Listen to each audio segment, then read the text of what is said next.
When it comes to kids' shows, few are as iconic as the Teletubbies. It was 1997 when over the hills and far away, the Teletubbies came to play. Tinky Winky, Tinky Winky, Dipsy, La La, La La, Po.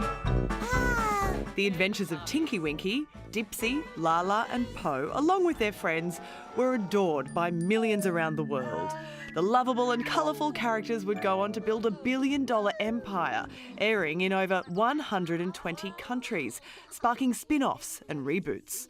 The iconic foursome still loved by generations today. Say hello. Well, boys and girls, sit down. We are thrilled to say two of the original actors join us now. John Simmett, who was Dipsy, joins us now from Bangkok, and Nikki Smedley, who played Lala, is live from Warwickshire in the UK. Nikki, I'll go to you first. Thanks for staying up late for us. Let's go back to when you auditioned for this role. Did you have any idea how big it would become, and what was the process like? It was a long process. I think my first audition was at the beginning of October, and then it kind of whittled down to just before Christmas when I actually got the phone call.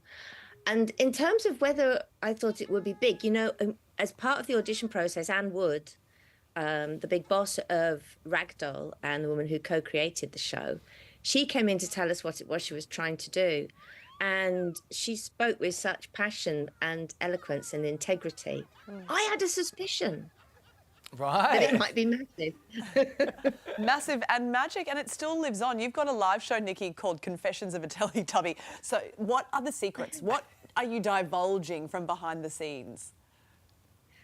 Well, kind of the point of making the show was, it was like, it's the human element, you know. Oh, well, there I am being, showing what it was like from the inside, you know. And I've been careful not to really break people's, to break the magic, you know, but still to share some of the backstage secrets and just really what it was like to be on that set and making that show with those people. You know, it was quite an extraordinary thing.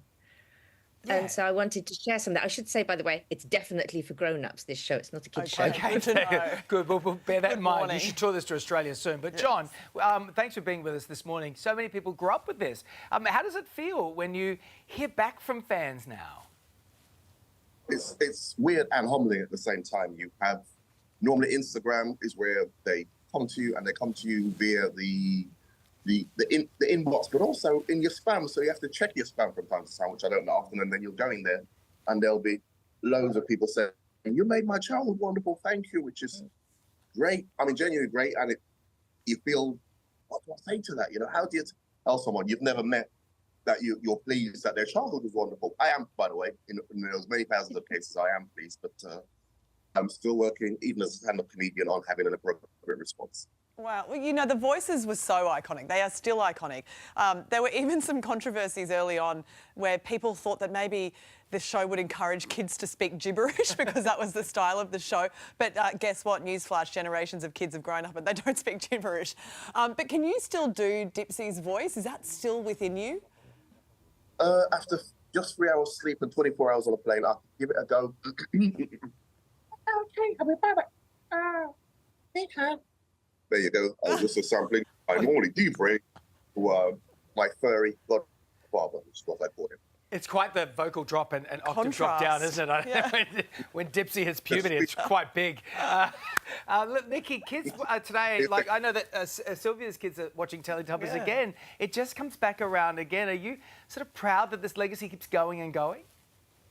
Oh, completely. And I think it shows the quality of the programme, really, and how much Anne and Andy, who created the show, how much they understand young children's minds and what makes meaning for them. You know, for it to still have longevity is brilliant. And I'm enormously proud to have been part of it. And we still, John and I, you know, we're still good friends, and we still have plenty of friends from those days. So it's a certainly important bit of my life.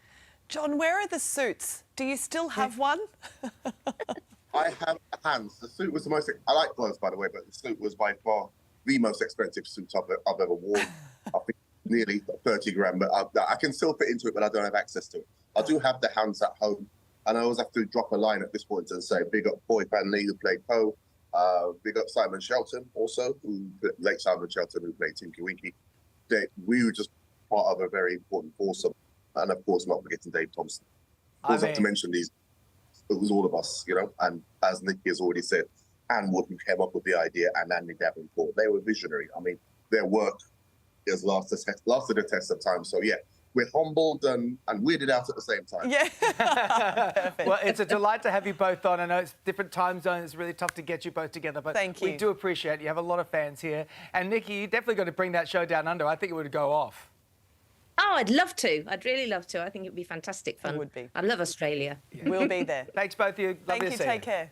Hey there, Today fans. Sarah and What's my name again? oh my goodness, Carl. Hey, thanks for watching our YouTube channel, though. Subscribe now for more news, special reports, and amazing Aussie stories. And Carl misbehaving, Whoa, of course. that never happens. Always happens. What's she talking about?